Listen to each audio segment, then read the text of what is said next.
बिस्मिल्लाहिर्रहमानिर्रहीम।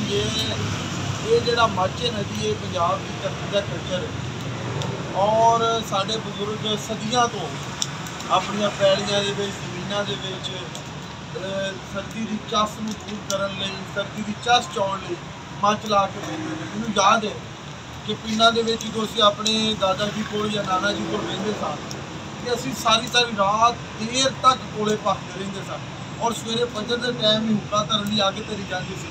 और मैं सच तुहानूं दसां कि अगर सर्दी मटाउणी है जिद्दां जिवें सर्दी की लहर आई है पहले तो आउंदी नहीं सी तो मच जरूरी है। ये मैं अपने दोस्तों नाल मच ला के बैठा और मैं अजीमुल्ला के भट्ट साहब का शुक्रगुजार है जिहड़े हर रोज़ मेरे आउण तो पहलों मच लाउंदे ने और मैं अग थोड़ी देर सेकना तो मैं और यकीन करो कि अग किते को मौला अली का मच लाउंदा है किते को किसी का मच लाउंदा है और आतिश परस्त पिछले 4000 साल तो ऐसे ऐसे मच ने जिहड़े बुझे ने।